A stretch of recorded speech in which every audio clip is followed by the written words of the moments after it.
नमस्कार, मी उर्मिला कवडे डिझाईनमध्ये तुमचं सर्वांचं खूप खूप मनापासून स्वागत आहे. तर बघा मी या पहिल्या साड्या तुमच्यासोबत शेअर केलेल्या आहे. तर बघा मी याच्यामध्ये ब्लाऊज पीस कट करून घेतलेले आहे आणि आता ह्या फक्त पिको करून घ्यायच्या आहे. याला फॉल वगैरे लावायचे नाही. तर कस्टमर म्हटलं याला फक्त पिको करून द्या. तर बघा त्यांचं पॅटर्न माझ्याकडे पहिलेच आहे, कारण त्यांच्यावाले सतत माझ्याकडे ब्लाऊज असते, त्याच्यामुळं पेपर पॅटर्न आहे. आणि आता हे सोबतच कट करणार आहे. तर बघा हे रेड कलरचे जे ब्लाऊज आहे ते एकदम पतलं आहे, म्हणजे त्याला अस्तर अजिबात अस्तर म्हणजे ते कापड जे आहे ते अस्तर सोडून देईन असं ब्लाऊज आहे, त्याच्यामुळे ते नाही शिवणार मी. तर हे 3 मी सोबतच कट करून घेणार आहे. तर बघा हे 3 सोबत कट करणार आहोत आपण. तर बघा आता हे जे अस्तर आहे मी तुमच्यासोबत अस्तर पण शेअर केलेलं आहे. तर बघा मी हे एकाच सोबत अस्तर आणि अस्तरचे धागेसुद्धा मोठे 3 आणलेले आहे, मी तुमच्यासोबत शेअर केलेलं आहे. तर मी काय काय मटेरियल आणलेलं आहे. तर बघा आता हे एका साईडने असं व्यवस्थित हे करून घ्यायचं आहे, कारण तिरकं तारकं कापड असलं किंवा लेवल नसली तर आपल्याला व्यवस्थित अशी लेवल करून घ्यायची, किंवा तुम्ही इस्त्री पण करून घेऊ शकता. तर बघा आता हे तिन्ही एकावर एक असे आपल्याला व्यवस्थित ठेवून घ्यायचे आहे आणि पिना पॅक करून घ्यायचे, म्हणजे सोबतच आपल्याला हे कट करायचे आहे.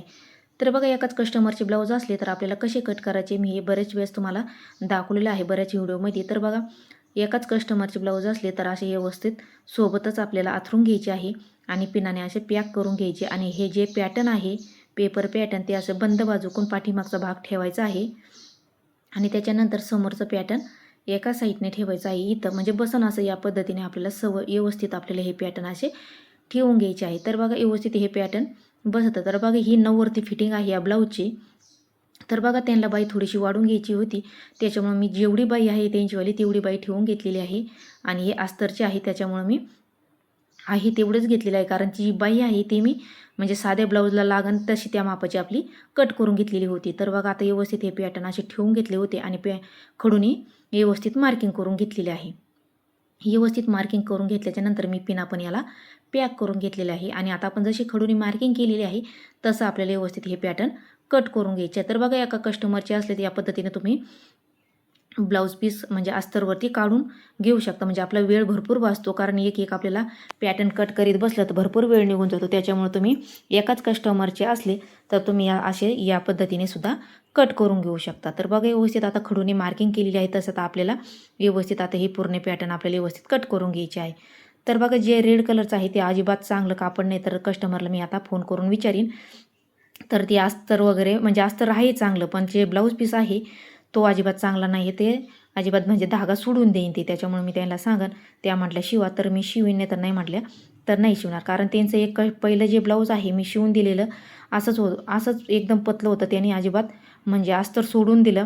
त्याच्यामुळं मग आता हे मी त्यांना विचारीन, शिवायचं असलं तर शिवीन, नाही तर नाही म्हटल्या तर नाही शिवणार ते. कारण कस्टमरला तर शिलाई तर चुकत नाही, शिलाई तर द्यावाच लागते.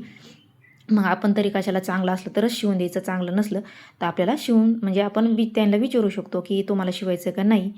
तर मी त्यांना विचारीन आणि मगच ते शिवीन. तर शक्यतो त्यांना सांगन मी ते चांगलं नाही, तुम्ही दुसरा ब्लाऊज पीस त्याच्यावरती साधा आणला तरी पण चालेल. तर बघा आता व्यवस्थित आपल्याला हे जसे खडूने मार्किंग केलेलं आहे तसं आपण व्यवस्थित आता हे कट करून घेऊया. आणि त्याच्यानंतर बाही पण आहे, बाही पण आता आपल्याला व्यवस्थित आहे खालीवर भाग असला अस्तरचा तो व्यवस्थित करून घ्यायचा आहे आणि कट करून घ्यायचा आहे. तर बघा आता व्यवस्थित आता हे कट करून घ्यायचं आहे. आणि जे ब्लाऊज पीस आहे ते ब्लाऊज पीस आपल्याला सिंगलच कट करून घ्यायचे, कारण ते सिल्की कापड असतं आणि ते खूप इकडे तिकडे सरकतं. त्याच्यामुळे आपल्याला हे जे ब्लाऊज पीसाचे आपण जे अस्तरचे आता पॅटर्न काढून घेणार आहोत ते आपल्याला बाजूबाजूला करून घ्यायचे आहे. आणि ब्लाऊज पीसावरती आपल्याला पेशल कट करायचे, कारण सिल्की कापड असतं, कमी पडतं किंवा कुठे जास्त पडतं, त्याच्यामुळे आपल्याला ॲडजस्ट करून ते कट करावं लागतं. तर बघा याच्यामध्ये हे जे तुकडे उरलेले आहे अस्तरचे, जेव्हा आपण ब्लाऊज शिवतो तेव्हा आपल्याला हुक पट्टीला किंवा कंबरपट्टीला लागत असलं तर आपल्याला त्याची गरज पडते. तर बघा ही बाई आहे, बाईला ही अशी डिझाईन येणार आहे. तर आपल्याला ही व्यवस्थित असं आथरून घ्यायचं आहे लेवल.